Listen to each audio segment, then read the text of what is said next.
tragedy in life is not death. Some people think that when someone dies, that's the worst thing that can happen to you. That's not true. I discovered that the greatest tragedy in life is not death, but it's life without a purpose. It is more tragic to be alive and not know why than to be dead and not know life. Because when you are alive, you got to explain what you're doing with your hours, with your minutes, with your energy, with your talents, with your time. You got to explain, why am I here and what did I do last week with my life? Most people are living as an experiment. I discovered that there are 5 questions that everybody must answer to become successful.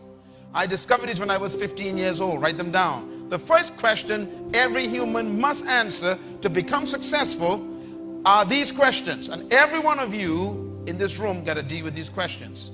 Question number 1, who am I? It's a tough question.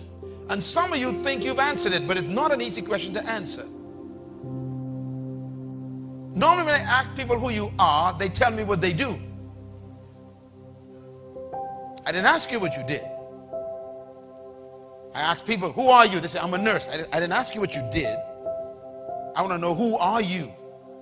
How do you identify yourself? You shouldn't confuse yourself with your career. Your career is temporary. That means when you lose your job, then you lose your life. Who are you? Second question you must answer is, where am I from? Very important question. It's a tough question.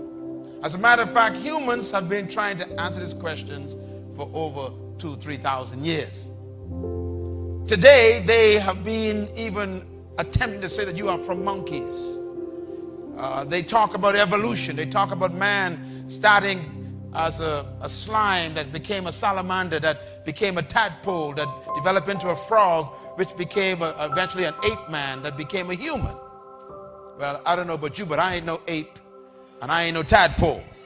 But they try to explain that you came from some big bang that caused some genetic coding in the slime, in the abyss of 6 billion years ago. All this stuff they talk about. They're trying to explain where you're from. You see, until you know where you're from, you don't know who you are. What is your source? Where did you come from? It's a very important question. And the third question I had to answer and grapple with is, why am I here? That's a tough question. Why were you born? Why were you conceived? Why are you on this planet right now? Why did you come to earth? These are tough questions. And the person sitting behind you have not yet answered that question. Because it's a hard question. We don't even like to think about it. Why am I here? We ask that question silently. We don't talk about it publicly much because we are afraid we don't know the answer. Why were you born?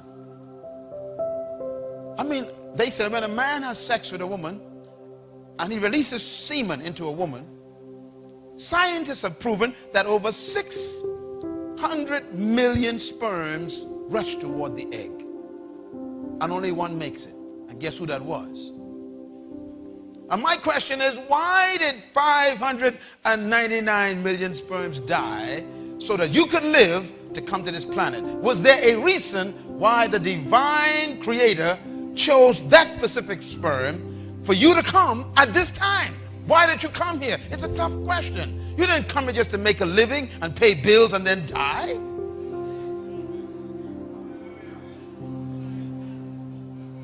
You didn't come just to make a living. You came here to make a difference. You came to deliver something that we're supposed to have. We got to find out what that is. You're not a mistake. You are not a biological accident.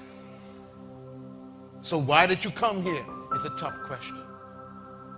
The fourth question everybody must answer is, what can I do?